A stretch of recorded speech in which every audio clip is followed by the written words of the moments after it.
Hitler was an evil genius. Now think we always heard about it. Pop culture built Hitler into a mastermind, some kind of dark genius who almost took over the world reality. He was not a genius at all. He failed art school twice. He ignored his own generals. He made emotional, irrational decisions. And many of his victories came from other people's planning, not his brilliance. The idea of Hitler being a mastermind is a myth that makes him seem almost supervillain-like. But the truth is more disturbing. He wasn't brilliant, just ruthless. Lucky in the beginning and surrounded by people who enabled him. FDR knew about Pearl Harbor and let it happen. This is one of the biggest World War II conspiracies ever. The claim says President Roosevelt had advance warning of Japan's attack on Pearl Harbor and allowed it just to drag the U.S. into the war. But here's the truth. Yes, the U.S. suspected Japan was planning something, but they did not know Pearl Harbor was the target. Military intelligence was messy, signals were misread, and nobody expected Japan to strike that far, that fast, and that fiercely. And think about it. No leader would willingly sacrifice their own fleet and thousands of soldiers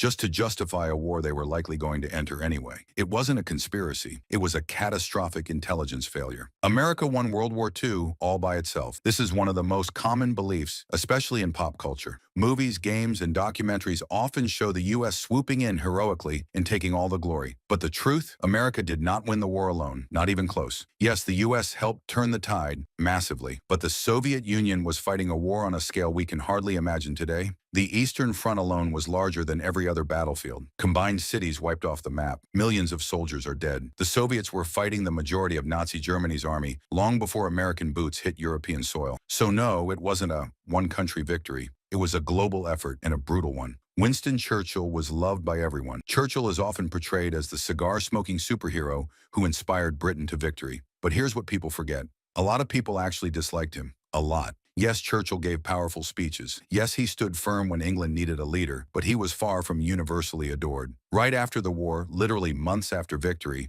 the British people voted him out of power. Why? Because they didn't want his aggressive politics anymore, and many of his ideas freaked people out and outside of Europe, especially in colonies like India. Churchill was absolutely hated. History remembers his voice, but it often forgets how loudly people disagreed with him. If Hitler had just chosen a different strategy, Germany would have won. We've all heard these theories. If Hitler invaded Britain first, if he didn't attack Russia, if he used different weapons, he would have won. But that's just fantasy. Hitler's early victories were a mix of luck, timing, and his enemies underestimating him. Once Germany faced the full industrial and military weight of the Soviet Union, the U.S. and the British Commonwealth, the war became unwinnable. Even with different strategies, Germany simply didn't have the manpower, fuel, or long-term resources to fight the entire world. World War II wasn't lost because of one wrong move. It was lost because Hitler picked a fight he could never win.